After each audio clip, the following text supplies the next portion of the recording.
গৌরীপুরে মুক্ত দিবসে বর্ণিল বিজয় উৎসব শোভাযাত্রা। এসটি বাংলা টিভি, দেশের কল্যাণে অঙ্গীকারবদ্ধ।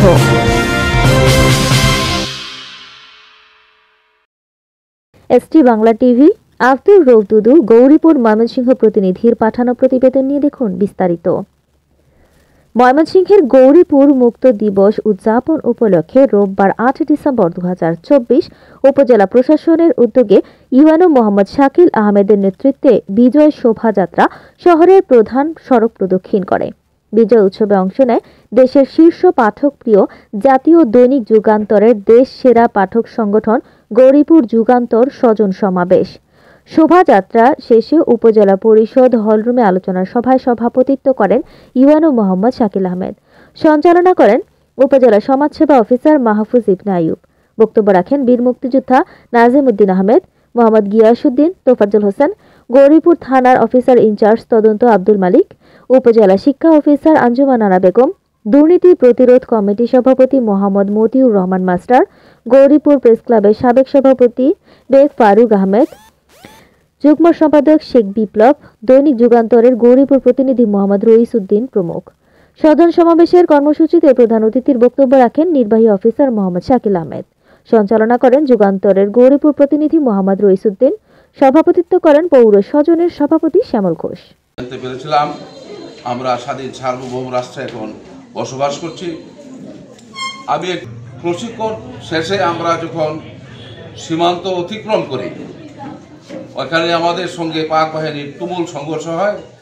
এই সংঘর্ষে ওরা কিন্তু আমার পরিবার পরিজন কারো কথা কিছু মনে হয় নাই, কিন্তু শুধু মনে হয়েছে এই দেশকে আমরা স্বাধীন করতে চাই, এই দেশকে আমরা সুন্দরভাবে রাখতে চাই। তো এর পরবর্তীতে ধরেন যে এই সংগ্রাম করতে করতে একটা পর্যায়ে যখন দেখলাম যে আমরা ক্লান্ত, আমরা পারতেছি না, তখন আসলে 21শে নভেম্বর হলো সশস্ত্র বাহিনী দিবস।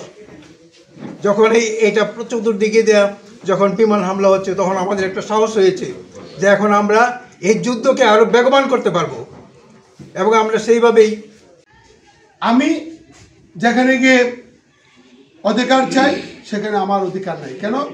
তার একটি ক্ষমতা আছে, সে সব কিছু নিয়ে যাচ্ছে। আমরা মনে হয় এই ৭১ এবং ২৪-এর মর্ম কথা বোঝা উচিত।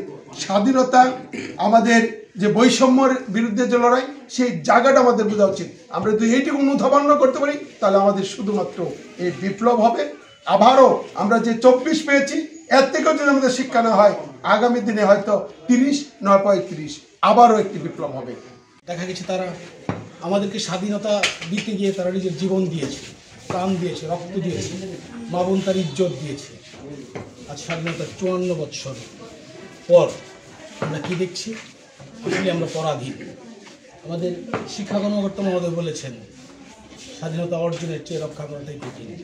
১৬ ডিসেম্বর একটা মোটামুটি সিগন্যাল পাইলাম যে গ্যাস হয়ে যাবে।